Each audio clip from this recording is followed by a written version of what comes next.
on the Nostalgia Critic guy, remember, so you don't have to.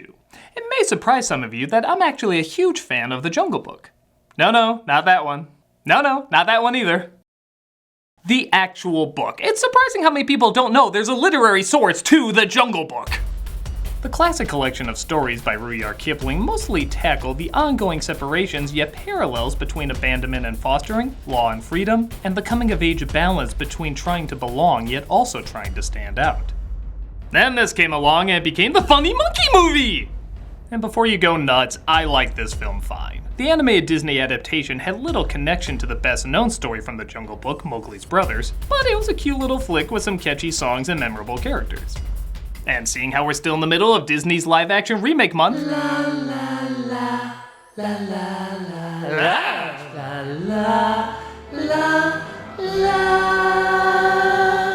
it only figures to talk about, I'll just say it, what I think is a weirdly beloved modern version.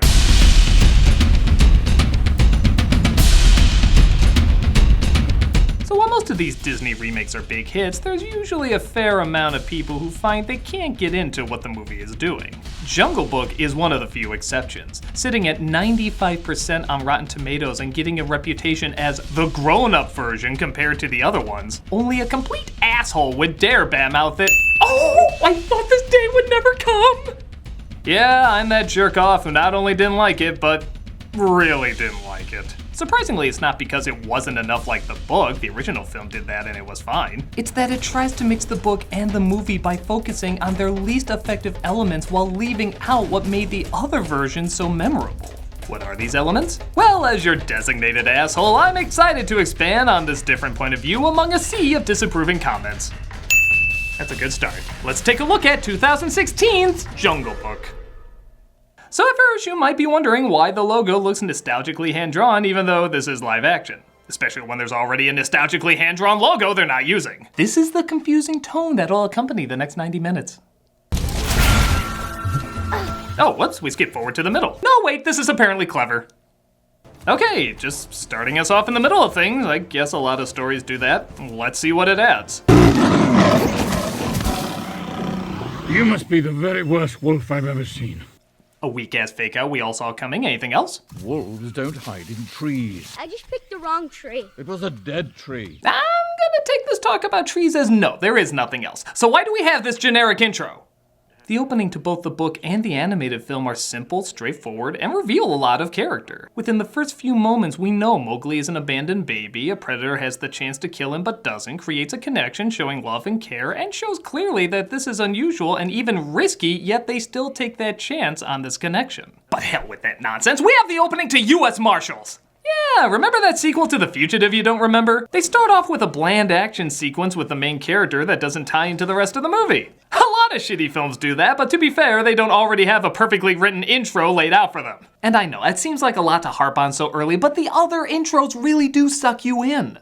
It shows you who they are, how they became this way, and how their world works. This one, rather than showing you, tells you. When I found him many years ago, he was just an infant, abandoned in the woods. That's why I entrusted him to the wolves. The book had a lot of explaining about its environment too, but it was done through Mowgli's eyes as the newcomer. If he didn't follow these rules, he'll die. We're emotionally invested. Here it sounds like what you study for a test. Our healer was a just and noble leader, and a water truce was called. It was Raksha who raised him. It had been many, many years since the Peace Rock was revealed. By law of the jungle, drinking comes before eating. Critic, how does the law of the jungle go?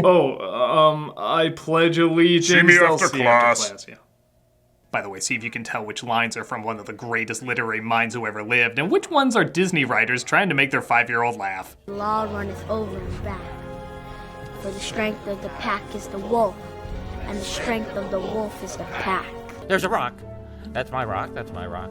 Nobody touches my rock. There's another rock. The wolf that keeps it may prosper, but the wolf that breaks it will die. Weird. That's weird.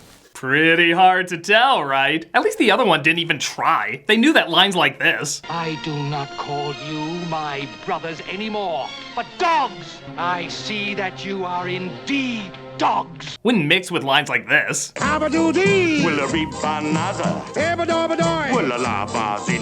were saving the more grown-up version for the sequel. Mowgli, played by Neil Sethi, forms a strong friendship with Bagheera, voiced by Ben Kingsley. And to their credit, everybody in this film acts fine. Even ones chosen to act bad are surprisingly pretty good, but we'll get to that in a bit. The technology is very impressive too, as it truly is hard to believe that all of this takes place inside a studio. But the characters and world building are still very strange. For example, Shere Khan, voiced by Idris Elba, comes to drink from the water on the Day of Peace. It makes a little sense and isn't from the book, but I'll give it a pass for at least trying to sound adult. A man cub becomes man, and man is forbidden! This Shere Khan is odd. In the original story, he's a screaming, bloodthirsty thug, but still followed the laws of the jungle. In the anime one, he's calm and sophisticated, but does whatever he wants for the thrill of it. Here, they try to combine the two, and it just doesn't add up. He has an elegant vocabulary, but he's always dirty and covered in mud. Imagine if the anime one looked like that. He'd look ridiculous. You're trying my patience. He also goes on and on about following the law of the jungle and that Mowgli should be killed because man is too dangerous, but we'll get to that in a moment. Just remember I said that. For now, there's concern about whether or not the law-abiding Shere Khan will not harm Mowgli. It was a question the council had to face. They deliberated and they argued for many days. It was more interesting when they showed this discussion, but school's not supposed to be fun. I'm leaving. No matter where you go, or what they may call you, you will always be my son. Feel free to return to share our incredible moments, like hearing Bagheera talk about our incredible moments. So Mowgli agrees to leave to keep the wolves safe, but Bagheera says he's going to take him to the man village, which Mowgli doesn't want to go to. Shere Khan separates them though, as Mowgli tries hiding among the wildebeest stampede. I saw another Disney film like this. It doesn't end well for the cat. Mowgli gets away though, which should make Shere Khan happy, seeing how he's finally out of the jungle. But he returns to the wolves and, well, kills their leader and holds them hostage until Mowgli returns. Until I have the man cub, these hills are my hills. Okay, this brings me back to what I was saying before. Now, this might sound like a dumb question at first, but really think about it, like actually think it over. Why does Shere Khan want Mowgli? In the originals, because he lives among them. Makes sense, he thinks he's gonna grow into a man and kill them. In the anime one is for the thrill of the hunt. He loves the challenge and smiles whenever he even hears the mention of man. I'm going to close my eyes and count to 10. It makes the chase more interesting for me. Here? I don't really know. If he can do whatever he wants, like in the anime one, why didn't he just get Mowgli at the watering hole? Nobody's stopping him from taking over the wolves, so nobody would stop him there. If he follows the rules like in the book, he just threw those out the window when he killed the wolves' leader. And it doesn't matter because Mowgli's out of the jungle anyway, there's no threat. Either way, there's no reason for him to want this damn kid, not in character motivation or logical survival. I know they're trying to be the grown-up version, but when the adult version can't answer why and the kid version can, you're pretty much becoming DC. But don't worry, their version of Ka is sure to win you over. Yeah, you remember him? Arguably pointless, but so much fun to watch you wouldn't dream of filming a Jungle Book movie without him. He was funny, but also had a predatory creepiness to him. Think Winnie the Pooh crossed with Herbert from Family Guy. You don't want me to look at you? I know what you're trying to do. He had 2 lengthy scenes in the anime one, so let's see what they do with him here. Well, first of all, he's a she now, played by Scarlett Johansson. Poor, sweet little cub. Okay, odd, but I'll see where they're going with this. She, for no reason I can figure, tells him that Shere Khan killed his father, then tries to eat him, but is knocked out by Baloo the bear. And that's it, no more Ka. Under 2 minutes of no jokes, no songs, not even really any character. But man, does she use those plot points for hypnotizing people that leave no impression on our main character. Like, he doesn't even bring up, oh, it sucks that Shere Khan killed my dad. Kinda looks like he just forgets about it through most of the movie. So, which one is really better? The silly little kid version that no one remembers, or the super complex, dark and gritty grown-up version? What the hell are you people? Oh, by the way, is that the motivation for why Shere Khan wants Mowgli so bad? He wants to go after the offspring of the man who burned his face? Well, he already killed the guy. I don't see what going after the offspring's gonna do. Is he also gonna say screw the law of the jungle and my livelihood because I didn't get the son of an antelope? Or the daughter of a quail? Or the nephew of a zebra? This is still dumb if this is it! Relax, kid. No need to get worked up, okay? So Bill Murray plays Bill Murray, voicing a bear playing Bill Murray. You owe me, kid. You owe me. I guess his distinct voice can be a little distracting, but if you never heard Little John when watching the original, you are lying to your soul. As payback for saving Mowgli's life, Baloo uses him to climb up a mountain to get him honey, telling him the bees don't sting. You said they didn't sting. What do you call this? Back off, man. I'm a scientist. I have to go to the man village. So Mowgli decides to head to the man village. Yeah, I guess he's okay with going there again. And Baloo says he'll show him the way. You can always tell by the red flower. The red flower doesn't seem so bad. Yeah. Let it loose, and it destroys everything it touches. Kind of weird how he calls fire the red flower, but a moment earlier he used the word propaganda. That's not a song. That's propaganda. Guess they got a lot of Michael Moore movies in the jungle.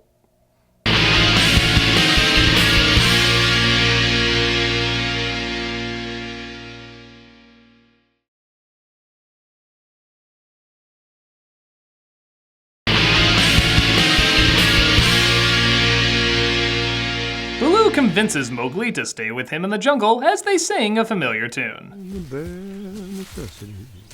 What's that?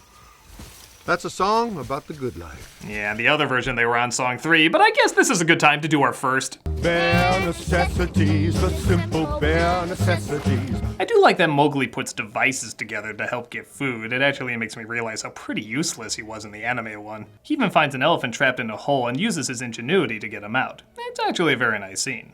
But it's botched when Bagheera finds them both and tries to take Mowgli back to the man village. You see, when he tells Baloo that Shere Khan is after him, Baloo, for no friggin' reason, lies to Mowgli about why he has to go. Maybe it's time for you two mosey along. We're buddies, aren't we? No, we were never friends. I certainly never thought of you as my friend. Do I have to spell this out? I don't want you around anymore. Okay, look, this scene in the anime one is kind of lame too, because Mowgli's just being a brat. But Baloo still tells him the truth. And it's Mowgli's constant fear of the man village that drives him away. In this version, Baloo convinces him to stay in the jungle. Mowgli was actually gonna go to the man village even without Bagheera. So why the hell doesn't he just be honest? Go to the village or Shere Khan will kill the shit out of you. He already knows how dangerous he is. In the original, he's never seen him before, but here, he got attacked by him several times. So yeah, go to the man village, come visit, we'll hang out, just like the original plan we had. If it turns out to not be fun for you, I will walk you right down to that man village myself. Just till winter. There is no goddamn reason for this pitifully forced friendship breakup. It's lazy. It's done in a million movies to create a third act rift, and it's lazy. The book didn't need him lying, the anime one didn't need him lying, but this one does because it's the grown-up version. Hey, you know what's grown up? Treating kids with respect and being creative in what you teach them. You lazy assholes! Okay, so what characters haven't made an appearance yet? Monkey! That's right, monkeys kidnap Mowgli and take him to a temple where King Louie, voiced by Christopher You Bet Your Ass They Made This Joke Walkin', resides. Who in all fairness is actually kinda good. I'm not even kidding, it's a totally different tone and attitude, but it kind of works. You, man cub. You come from the south, the north, what part? The south, I guess? You know who I am? I am the king of the Badalag. He's kind of like a mafia boss, soft-spoken but intimidating. He's threatening but also weirdly engaging. You want to live here? You need a people to protect you. But just when you think this is something untainted by stupid. Now don't try to kid me, man cub. I'll make a deal with you. Oh my god, is this happening? I desire this man's red fire to make my dream come true. You don't have to do this. Now give me the secret, man cub. Come on! Tell me what to do. Get out! Get out of there! A man's red flower so I can be like you. Oh, Ooby-Doo! No! I want to be like you. Okay, so you might be thinking, come on, this song was in the animated one, why not here? Because there is no other point in the movie that's a friggin' musical! Bare Necessities is a song, but not a musical number. It's a tune Baloo teaches Mowgli and they sing it together. This song is being used to speak and communicate. It's replacing conversation and expressing motivation. And it's the only one like it in the movie. It's like at the end of Full Metal Jacket when they sing Mickey Mouse Club. M-I-C-K-E-Y They're just singing a song they all know after battle. It makes sense. But if the drill sergeant broke out singing Let It Go and everybody joined him, it'd be friggin' goddamn ludicrous. This is that scene. It's friggin' goddamn ludicrous. How did it get this again? Baloo comes in to create a distraction as Bagheera saves Mowgli. But before getting him out, Louie reveals that the leader of the wolves is dead. Shere Khan killed him. Again, Bagheera could have relayed that information, but we have to pretend this pointless scene wasn't a pointless scene because, again, grown-up version. Finding this out, Mowgli sneaks into the man village to grab the red flower to fight off Shere Khan. A few drops of it fall, and I can see where the phrase spread like wildfire comes from because shit! The whole jungle's on fire in seconds! Okay, this would literally have to go from this to this in a matter of a few minutes. Even wildfire doesn't spread like wildfire! So the animals are now afraid of Mowgli for starting the fire, even his family, but he throws out the fire, which is the stupidest thing he could have done. That was the stupidest thing you could have done. Right? If you destroyed their home, you might as well use it for its original intent. But the animals stand behind Mowgli to say thanks for burning everything down, and why the hell didn't we rise up to fight this jackass days earlier? You all in my teeth! So all the animals rush in to take down Shere Khan, or Baloo just rushes in and everybody else just shows moral support. What can we do? We're just killer animals. We can't fight those killer animals. Baloo gets taken down though, as everyone remembers, oh yeah, we can do something. As Mowgli is told not to fight him like a wolf, but fight him like a man. Fight him like a man.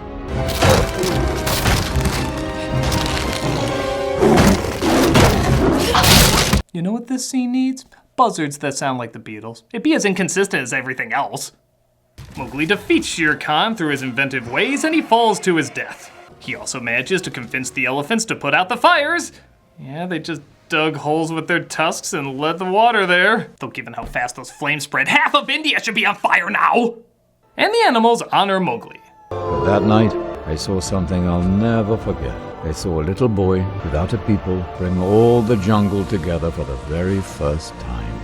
Except for that other time all the animals came together, which apparently happens so often you have a name for the place, Peace Rock. You could come to the Peace Rock and find all people side by side.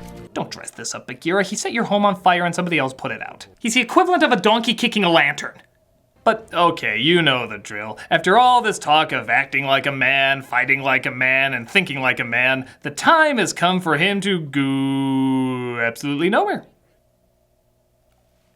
Interesting change. In just about every version, he goes back to the man village because they build up, that's where he belongs. But this one doesn't do that. Why? No goddamn clue. I have no idea how this makes anything better. The story, in most of its forms, is about accepting the responsibility of who you are and where you'll grow best. But this one ends on an image just as lazy as the writing, closing the exact same book used in the animated film. Because you just saw the animated film, except it's live action. They're so similar! Guys, I don't get this. I know objectively this isn't an awful film. If there were no books or other versions, it'd probably just be seen as a passable kids flick. But there is a book and a perfectly good animated film, and nothing in this is better than either of those. The original story is aggressive, dark, and full of great tropes. The animated film is cute, charming, and full of unforgettable characters. This tries to combine them without realizing what made them work on their own. Are you gonna remember any of these characters more than the animated one? Probably not. Are you gonna remember the language or lessons as much as the book? I don't even think the movie remembers its own language or lessons. It keeps changing so much. This is the law of the jungle. There's a rock. That's my rock, that's my rock. I know there's no real harm in enjoying this film, but leaving out what made the book and the animated version so enjoyable and even important is a huge disservice to the storytellers who understand their medium and used it so cleverly. Whether it's a delightful little kids movie you'll return to more and more, or an epic coming-of-age story you'll return to more and more, this one will most likely be looked at less and less. And you know what? I want Disney to do an authentic version of this book. I want it so authentic that the author's name is above the title. The Jungle Book. Not directed by the idiot who directed the Mummy movie. Strength of a bear. Speed of a panther. Okay, maybe this version's not as bad as I thought. I'm a Nostalgia Critic. I remember it so you don't have to.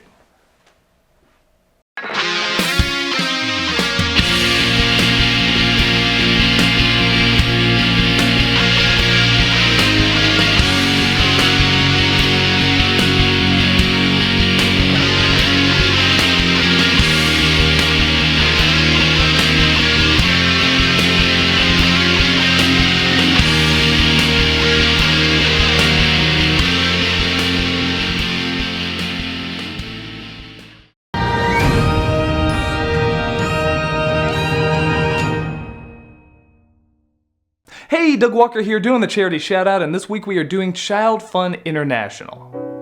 Founded in 1938, this is a global child development and protection agency.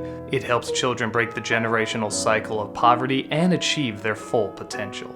Child Fund works in 27 countries, assisting 19 million children and family members. They want to help deprived, excluded, and vulnerable children to have the capacity to improve their lives and the opportunity to become young adults, parents, and leaders who bring lasting and positive change to their communities. If you look at their site and their YouTube page, you'll find many personal stories about how they've helped so many children become the best person they're able to be.